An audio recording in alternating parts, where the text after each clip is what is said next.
Hello, everybody, and welcome to another hair-raising, fun-filled, expeditious episode of Radiorama, where, as the name implies, I show you how to work on radios, but sometimes television, sometimes stereos, sometimes record players. And today we have a brand and model unknown tombstone radio. That's all I can say about it. There's no markings. Zilch. Like, not inside or outside. Nothing. It's just a radio. And the only thing I can figure is it might have been made by one of the, what they referred to as Plant A or Plant B radios. Not radios, but Plant A or Plant B manufacturers. There was a couple of factories in Chicago that you could contract them out to make something for you. You would give them a design, or they themselves would have a whole slew of chassis and cabinet designs, and you could put your name on it and sell it. You know, gas stations, grocery stores, hardware stores. Sometimes they'd have their own generic brand of radio, and this is probably one of them. There's no way for me to look up a schematic or anything, because there's nothing here. I mean, maybe there's something inside the case or the chassis, but I don't see anything. It looks like that maybe someone made this. That's not an original piece. You can tell how much lighter it is.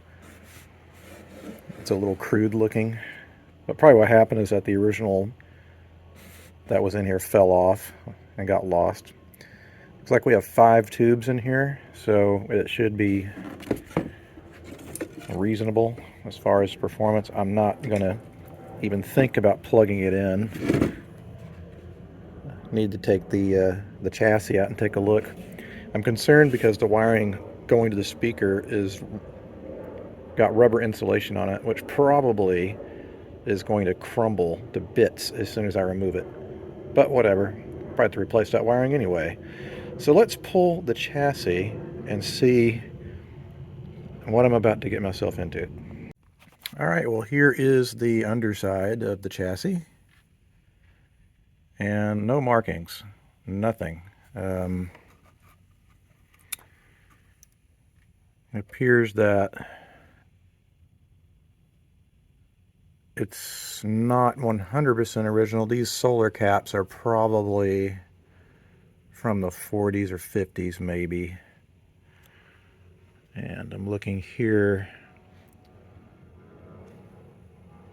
Volume control says it's 10 meg. That's probably not meg. It's probably, I think, you know, an old school,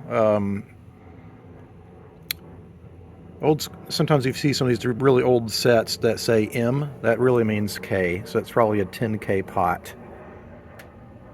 That's low. That probably means that this is probably not working the same way as a more modern set would be working.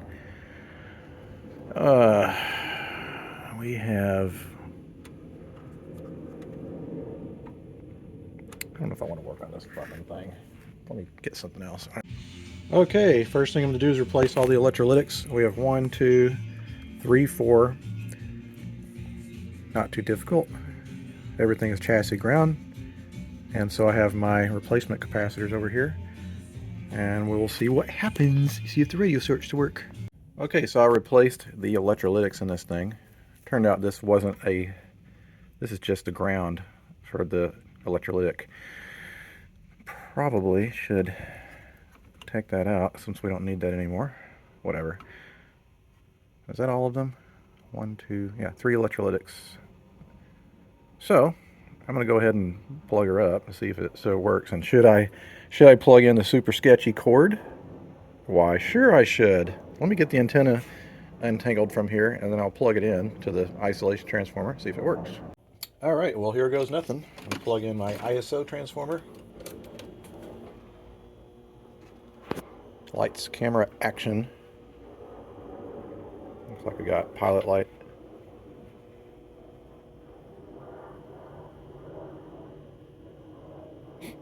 So far, nothing's blowing up. The use guidance checking. Go सही guidance के लिए सिर्फ एक ही नाम, doctor Vaneet Sharma ji. Dr. Vineet Sharma has been felicitated by the in persona Christi, Jesus. Verse 1 of chapter 5. Now it came about that while the multitudes were pressing around him and listening to... I have one name that my best bet of the day is, and you'll get it. You'll get it. Dang, it works pretty good. Minimal effort. I like that. Especially since this has no name or model number on it. I mean, it's not like it's that complicated, but not having an ability to get a schematic to troubleshoot something can be potentially chaotic. But anyway, we've got, let's see, 1, 2, 3, 4, 5, 6 more capacitors. It looks like these, from what I can barely read, are 1/10 of a microfarad. So we have 1, 2, 3, 4 of those. And then we have this guy, 0.01 rated cap. That's probably similar. It's going across the transformer. Do you say what you are? 0.01? Alright. So there's only a few different values in here. Nothing that complicated. That guy looks like it gets pretty hot, but obviously the set's working, so that's not a problem. So I'll continue to recap this guy, and I think the bigger challenge is going to be the wiring going to the speaker. I think I'm going to need to replace all of it since it's rotten, even though it doesn't seem like anything is shorting, but I don't feel comfortable leaving that wire like that. That's asking for trouble. Alright, so I'm partially through the recap, and it's generally a good idea to occasionally test the radio again to make sure it still works, because if you screw up and you do the whole thing, then you're not going to be able to figure out like immediately what you did wrong. So this way you can kind of backtrack. This is such a basic set, I suspect it'll probably still work just fine.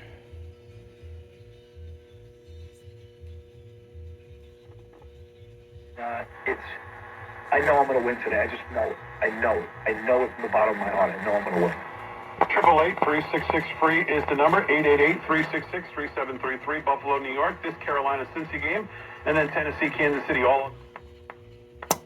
I know nothing about sports. I know some people are all for it, but whatever. Football! Alright, so the recap job is done, and I got this done quickly. There's just so much room in here, and there's not much to replace. Maybe just neaten it up a little bit, even though no one's going to look in here. But so the recapping's done, so now I need to do some very rudimentary things like replace this cord. I mean, it's cool and all, but it's pretty dangerous.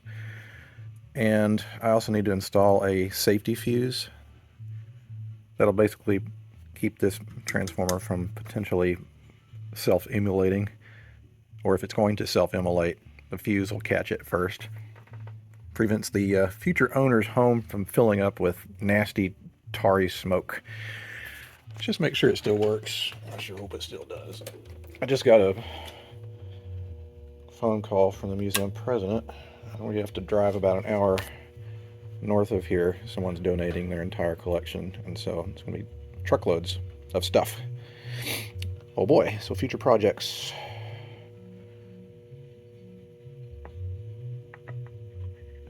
Normally of a team, it's been... Well, obviously we've got some dust bunnies in the tuning condenser. I'm Josh Raymond, and glad to have you along here with us. If you joined us late. Okay. We're in good shape here. Probably have to leave here in a few minutes anyway, but this is a good stopping place. Well, we just got back. Well, not just got back. A couple hours ago I got back, and we filled up 4 or 5 trucks of stuff as donations, and this came in. Super fascinating. It's like a corner model Stromberg Carlson. I guess the idea is that you can save space by putting it in a corner. I've never seen one of these. I've seen them in pictures. I've never seen one in person. Needless to say, I'm very, very itching, raring to work on this thing, but I have to be responsible and finish this radio first. And I'll tell you, it's kind of hard because the time changed. I don't understand why they have daylight savings time. I don't know if it's a thing that they do in other countries, but I think it's stupid. And so it's like 5 o'clock in the evening and it's dark. Especially here in California, we were on a different part of the the hemisphere. So it gets dark real early here, like 4:30 in the afternoon, which is a real bummer. Um, anyway, I'm bitching. We're supposed to get rain tonight, which I'm real excited about. We haven't had rain forever. Maybe it's a thing, things to come, maybe. But what I'm going to do for this evening is replace the wiring going to that speaker. And I got some rolls of wire at the museum the other day in anticipation of having to do this. And what I'm going to do is I'm going to replace one wire, one end, one at a time until I get them all replaced, and then I'll bundle them all up again with, I don't know what to use here. It looks like string. I'll probably use zip ties or something. But I don't feel right about having this go out with this kind of wiring because you have pretty stiff voltages going to that field coil. And if that starts to short, that is potentially a fire hazard. We don't want that. So, all kinds of fun replacing this wire. But it's got to be done. All right, so I managed to replace all of the speaker wiring and make it look kind of neat and presentable. And I also replaced the cord. We got a newer cord on it. So electrically it's just about done. What's left is to clean the dust bunnies out of the tuning condenser and oil its bearing. I'm also going to clean the remainder of the chassis because it's already pretty clean and I want to make it look nice. What I'm going to do is run business cards down between these plates to try to brush off whatever's getting stuck in there. All right, well, got it cleaned up. And I lubricated and cleaned out all of the crap in the tuning condenser.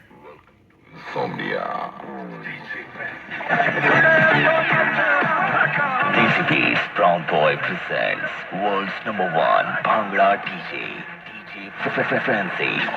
I'm in love with your body.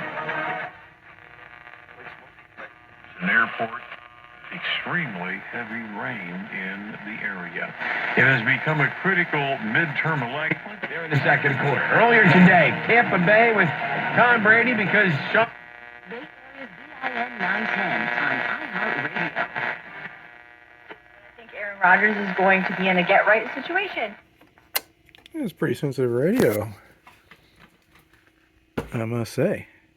Especially for being a, what I'm sure must be a TRF. But anyway, I'm done with the electronics for the night, but I think I'm going to start working on the case a little bit. Again, I'm having a hard time. It's not even 6 o'clock and it feels like it's midnight. Ugh, I hate this time of year. All right, so it's time to work on the case, and I'm kind of impressed the grill cloth survived. Usually, by the time they get to be this old, someone's poked their fingers through it. I wiped down the interior. It looks like the grill cloth is glued in. I was going to try to take it out so I could do a neater job of getting in here, but I'll rip that fabric if I try to remove it. I'm thinking that maybe down here might have been the brand name, and it just wore off along with most of these numbers, which is too bad, but, you know, can't do anything about it. I'm going to go over the whole cabinet with Old English, which is in this bottle. The label always falls off. It does wonders on original old finishes like this, and to me, the finish on this is in really nice shape. It would be a mistake, in my opinion, to strip and refinish this, because once you remove that patina, you know, unless it's completely trashed, usually you can bring finishes back. This is just, it's got average wear and tear. It's not been in the sun. It's not been exposed to moisture. The fact that there's no rust on the chassis especially tells me it's been somewhere dry its whole life. So I think I can really bring back this finish just with a little elbow grease. So here we go. All right, so here is the first pass. And yes, it looks wet because I soaked these with Old English so it makes sure and seeps in. And, you know, gets rid of some of that discoloration and blotchiness. It looks like someone put a piece of masking tape down there at some point. Let's see if I can get that off. And what's interesting, I'm not sure if I'll pick this up on the phone, on the video, but I started seeing these like carvings in the sides. It says EM Love. I can't tell what the last two things are. FRFG or something like that. And then I looked on the other side because I was curious. And it says CM Love R. I can't tell what this is. My guess is that it's somebody's name. It might have been the person that owned this radio at some point and etched that in there. So if someone stole it and they went to the pawn shop, they'd be able to identify it. That's just my guess. At first I thought maybe it was someone saying, I love ER or something like that, but I don't think that's the case. I'm looking at the finish on this. It's not a very good finish. Like it almost looks... No, maybe I'm just overreacting. What I'm feeling here is probably house paint or fly crap. These little bumps here. Yeah, it's house paint. That happens a lot with these guys. So I think it is the original finish. It's got a lot of crazing in it. But for being as old as this is, I'd say this is probably mid to early 30s. So it's got quite a bit of age on it. And it's managed to survive in this pretty decent shape. All right, that's after a second application of Old English and really rubbing it in.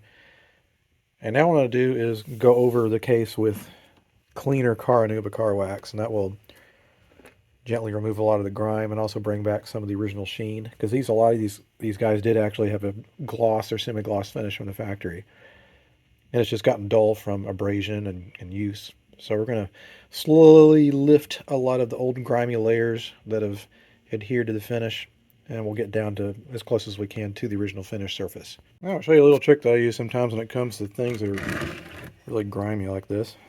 You know, everyone smoked back then, so you'd get this thick layer of nicotine grease, which would, of course, mix with all the dirt in the air. And sometimes it's hard to remove, and you don't want to damage the finish. So I use a plastic polish. It's just really a fine abrasive, and it's fine enough not to scratch, but it's also, you know, a little more aggressive so you can remove filth. I've actually heard people using Gojo hand cleaner, but I don't know. I haven't tried that yet. This method works perfectly fine for me. We all find our different ways of doing things. Okay, welcome back to day number 3 of working on the radio model and brand unknown. And the last thing I'm going to do is I'm going to run my audio input, which I always do. And in the case of, oh, wait a minute. My kerosene heater is stinking up. Whew. What the heck? Well, apparently I hadn't set my burner up properly. I just got through cleaning it, and I'm the world's biggest weenie. I've been out here for 22 years, and if it gets below 60, it's like, oh my god, I'm gonna freeze to death. So I have this little kerosene heater that is used to just nip the chill off. It's working good now, so we can resume back to more important things, like working on radios versus burning the house down. And what we're going to do is run audio through this pin. This is the grid of the number 47 output tube. It's a power pentode used in audio stages. So we know that's definitely the audio tube. And I like these manuals that actually shows the shape of the pinout. Like if you're looking at the bottom of the tube, how can you determine what is pin number 1? And usually pin number 1 and 2 on these tubes are big fat pins. So that's how you can know if you've got like one of these tubes that's like this, where they're equidistant, and it's hard to tell where number 1 might possibly be. This one on the other end has a unique shape. We've got one pin way out in the open here, so that's the grid. And this is filament and plate. Actually, I think, yeah, this is your filament lines. 2 big fat tubes, pins rather. Bleh. All right, so the unfortunate thing is that this does not have enough gain for me to run in the average audio. So we're gonna have to boost that, and we're gonna run it through a transformer. And what I find for these old 30 sets is my ratio for the winding is primary 110 in, secondary out is 6 volts. Sometimes I'll use 12 or 24 volts for the typical All-American 5 sets, which later had a differently functioning audio control. But with these guys, you have to increase that gain. So that's what you got to do. I'm going to confirm that it's going to work with an audio input by just alligator clipping my Bluetooth in and seeing what kind of performance we get. Who knows? Maybe I'll get lucky and I won't have to use a transformer. But I bet 90% sure I'm going to have to on this one. Okay, I ran the audio through directly. No transformer. It's very quiet. I mean, it's got to be 50% louder than that, or it's not going to. That's not going to cut it. So instead of killing myself, I think what I'm going to do is I'm going to actually alligator clip a isolation transformer in there. I'll see what kind of gain I get. Because if I can't get any more than that, then it's just going to have to be a radio, because that's not really acceptable. Stand back and warm your hands. Relax. Take it easy. It's better, but it's never going to be that loud. You know what I mean. Don't be nervous. I'm starting to think about this. Excited. It may all turn out to be just a dream. It's going to sound a lot better once it's in the cabinet, too. All right, back to the drawing board. If that's your mama, Lord, you better tie her to your I think I decided, you know, I'm just going to have to tell the people that get this, you're not going to be able to blast it away. It's going to be kind of a little more reserved. But I think it's a neat enough piece, and I think it'd be cool. So I'm going to install the isolation transformer. And then I'll need to drill a hole in the back here and put a grommet in for the cord. And then what I also need to do, I forgot, I need to add a fuse in here because I want to make sure that this old ancient transformer, if it's going to go, the fuse will go before it decides to go, because it's a real possibility. Being 90 years old, probably the people that made this had no clue that people would still be using them this long. All right, so we're pretty much done here. I didn't have any more fuse holders, but what I did do is I wrapped some heavy gauge wire around the ends here, soldered those wires to the end caps, and so I used really thick wire, so like that's not going to move, but that's giving me my fuse protection. This is the isolation transformer. We have one end of the primary going to the grid of the number 47 tube. The other side goes to chassis ground, and then for the incoming audio, we have right and left channels going to a pair of 33 ohm resistors that splits up our right and left channels, and then the negative of the incoming AC, well, not AC cord, audio input cord goes to the other side. So that's the secondary. I know a lot of people get confused. They're like, why would you have like stuff coming in to the end of the secondary end of the transformers? Because we want to reduce that, we want to boost this signal, but also at the same time we're creating electrical isolation just in case anything goes cattywampus in there, which it shouldn't. So now it's time to put it back in the case and make sure everything's going to work out. I also added a grommet here for the cable.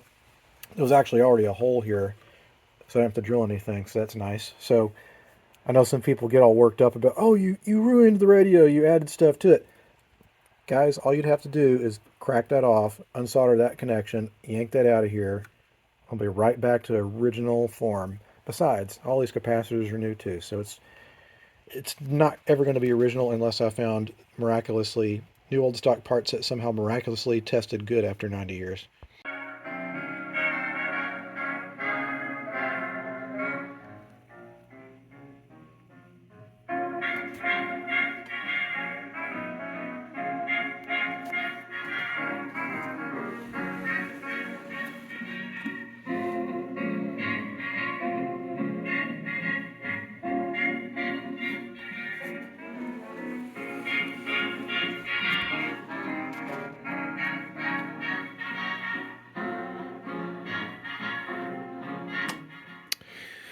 Yeah, it's a little on the quiet side, but somehow that doesn't bother me as much because it's such an old set. And, you know, when I first started on this, I kind of was like, I don't know if I want to do this. But you know what? Like, in the end, I kind of dig it. It's in really good original condition. I think that's why I initially grabbed it. because I've done enough of these to tell like when I see them, I can tell like how bad or good the finish might possibly be, and the finish looked very, very salvageable in this. So this is probably closer to how it would have looked like from the factory. A little bit of gloss. Sure, there's a little bit of discoloration, but that's probably from sitting in the sun or years and years of grime and abrasion. But I like the way it is. It doesn't have to be perfect. But that concludes this episode. Hope you guys got a kick out of it. And if you have any questions or comments, you can leave them down in the comment section. I'll try to get to them. Sorry I haven't been doing it lately. I have a new job and new routine and all this other stuff, so it's harder for me to attend to the channel as much as I probably should. But anyway, the next episode is going to be all about that guy. So make sure and tune in next time. Until next time, and when that new episode comes, see you guys next time. Adios.